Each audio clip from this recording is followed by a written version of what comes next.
Well, I mean, he was either going to waive or challenge extradition. There's a pretty clear-cut process. If he files his petition for habeas corpus, we're in the process now of securing a governor's warrant from the state of New York, and we'll be prepared when the judge schedules the hearing to do what's necessary to get him back to New York. Sir, can you explain the timeline? Can you explain the timeline? The judge gave 14 days for the defendant to file a petition for habeas corpus challenging the extradition, and he gave us 30 days for us to procure a governor's warrant from New York, which is the legal document necessary to effectuate the extradition. What's the strategy for waiving your extradition? Is there one? Well, it simply gets the inevitable started sooner. I mean, it is, we're going to do what's necessary to get the governor's warrant, and we're working, with the New York City Police Department and Manhattan DA's office, and we're going to get the defendant up there so they can prosecute him on their charges. So waiving, accelerates that process. Contesting it, just provides more hoops for law enforcement and prosecutors to jump through. But we're happy to do that. Were you disappointed in this process? Were you expecting this? Was this a surprise? People contest extradition all the time, even on, we have people who contest it on retail thefts, and we get this type of paperwork. Yes, sir. Say he'll be in New York in 30 to 45 days? That depends on a lot of factors, but that's a reasonable estimate to anticipate if the judge schedules a hearing within 30 days. Our understanding is that New York's going to be able to retrieve him very quickly. If you had not waived, were you prepared to hold the Blair County charges like in abeyance, or what the legal term is? The Blair County charges are still active. We intend on prosecuting them, but we also intend on cooperating with the New York City Police Department and the Manhattan DA's office. We've already indicated to them that we believe their charges take precedent, and we'll do what's necessary to accommodate their prosecution first. But that doesn't mean we're getting rid of our charges. Do you expect any other charges? In the hearing, when bail was being discussed, you brought up the same points that were brought up last night. There's the Faraday bags, the cash that was found, and things that it seemed like they amounted to a significant flight risk.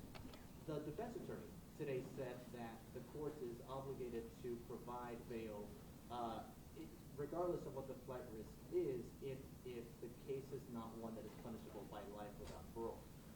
Your defense, or your point after that, was that besides being a flight risk, the court is allowed to deny bail in case the person is still a danger to society. Is there anything that's found that could be, pointing towards the fact that he might be targeting other people, or why argue that he was still a danger to society? So I'm not going to comment on the ongoing investigation into this defendant, but I will say anyone charged with criminal homicide is a danger to society. I would make that argument in any case where someone was charged with a significant assault, and there is no more significant assault than homicide. What the defense attorney said is simply the judge was permitted to give bail if the judge chose to. The judge was also permitted and authorized under the Constitution to deny bail, as he chose to do, based on the factors that the judge had available. Yes, ma'am. I'm not sure. Yes, ma'am. Do you expect other charges in this case? Again, I'm not going to comment on the ongoing investigation. I know that the Altoona Police Department has and will continue to diligently investigate it.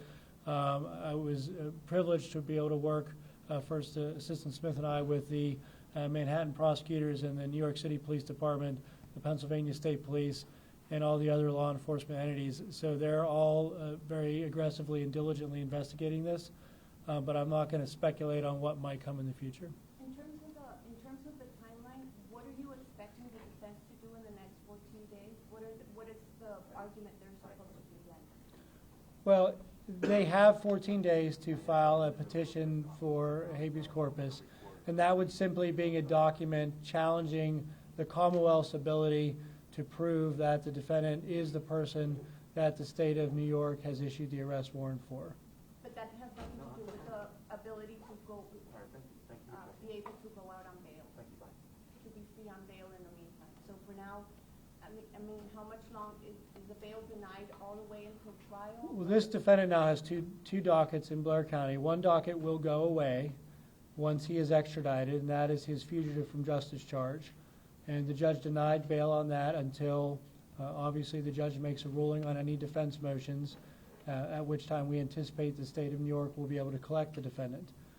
The other local charges, the encounter between the Altoona Police Department and the defendant has been denied bail on that case as well, which the Pennsylvania Constitution provides for when the judge finds it appropriate under the circumstances. So your main goal right now is to have him extradited to New York? That's what you're working for? Our primary focus is to cooperate with the New York City Police Department and Manhattan District Attorney's Office so this defendant can be prosecuted for his New York homicide charge, yes. Yes, ma'am. Can you go into the way on the way he's right now detained in jail, like is he staying by himself, what the type of security he has around? I defer to the Department of Corrections or whatever institution someone's housed in. I cannot comment on his specific circumstances. Yes, ma'am. I'm sorry if this was already asked. I kind of missed the top, but what stage are you at in securing a governor's warrant, and how long do you expect extradition to take once it's secured? So we've begun that process. I will say the judge afforded the defense 14 days to file their petition. So any hearing the judge schedules on that petition would have to be after that deadline has run. So we'll be ready anytime after that period. He gave us 30 days. I anticipate we should be able to get that sooner than 30 days. Were you surprised that he got the defense attorney as of last night? He had no attorney. He was figuring out whether he wanted somebody to be hired or to use public defender. What was that process in terms of how it affects you? It doesn't affect us at all. It's very I mean, people secure attorneys all the time, even when they're arrested at 2 o'clock in the morning. So this is just a very normal procedure in criminal prosecution. A very quick question. Who are the people in the jury box? I believe there were courthouse employees from other departments who were interested in the proceeding. Is it normal for charges presented against somebody who's been charged with murder here in Pennsylvania to have 6 police officers surrounding them, or is he treated like a higher risk by the sheriff's office? I can't speak to how the sheriff and his deputies assess risks for inmates. I will say that we've certainly prosecuted a number of homicide cases here in Blair County where there's been that level of security or more, so that was not surprising to see. So will his Blair County case stay on hold pending?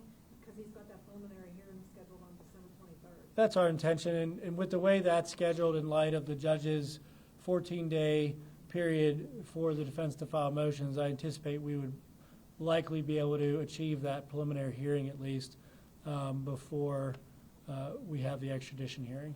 So you'll go forward with it then? Yeah, we don't intend on getting rid of the charges. We acknowledge that the New York City Police Department and Manhattan District Attorney's Office charges should take precedence. They're more serious.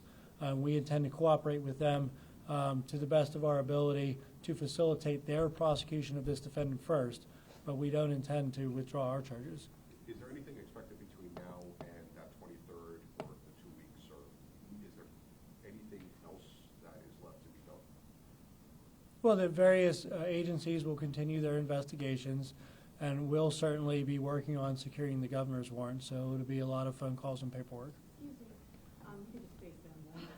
I don't know if this was asked before, but it was hard not to notice his demeanor a little bit. He was smiling, chuckling. Last night he was a little outspoken and animated during the proceedings. Today he also spoke out of turn.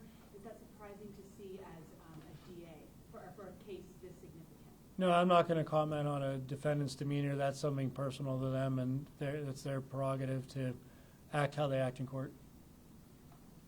I just want to clarify a bit about the time. So then, essentially, since these things are happening in parallel, the original Blair County case keeps going at its normal pace up until he's extradited, and then it'll just get paused at that point, right? And then restarted whenever the New York case is over? Our intention is to just place a detainer on him once we secure extradition and send him to New York.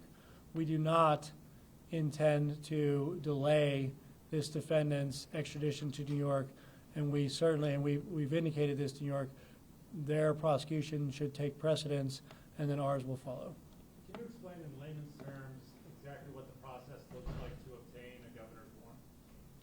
So certainly, our office will communicate with the Manhattan District Attorney's Office, and each of us communicate with our respective state-level governments, and it's the state-level governments that work with each other, execute the governor's warrant, which sometimes can take, approximately 30 days, plus or minus a little bit. I will say that those wheels have already started moving in this case, so I'm hopeful we can get that accomplished quickly. So what is your timeline, best case scenario? Well, I'm not going to, I'm hopeful we can accomplish it quicker than normal, but I'm not going to speak for the state of Pennsylvania or the state of New York in terms of how fast they turn that around, but I can say that both our office and the Manhattan District Attorney's Office are already in the process of working on that. And have you spoken with Governor Shapiro yet? I spoke with him last night. Anything that you can share about what that conversation was? I'm not going to speak, just small talk.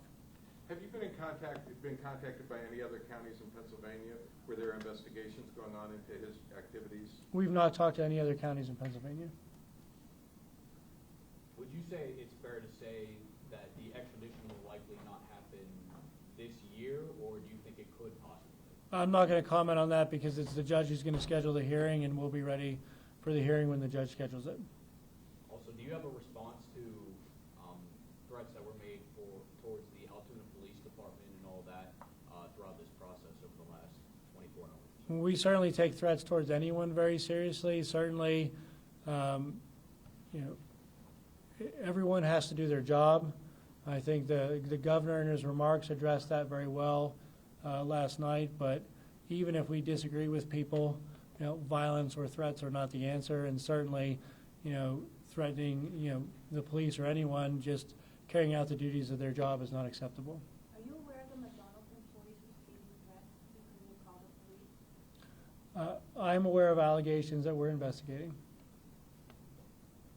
And just also a follow-up, there's been threats towards the McDonald's and employees, and I'm sure you know all of that. Do you have any response there? I'm not going to comment on pending investigations.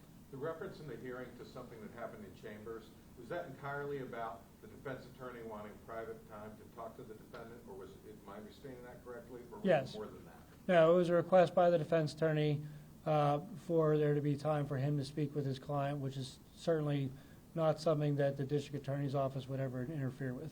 Here or in the SCI Huntington? They were discussing with the judge where to accomplish that, and I'm not sure where that will occur. But certainly the defendant has a right to consult with his counsel, and we would never stand in the way of that. Thank you. All right, thanks, guys.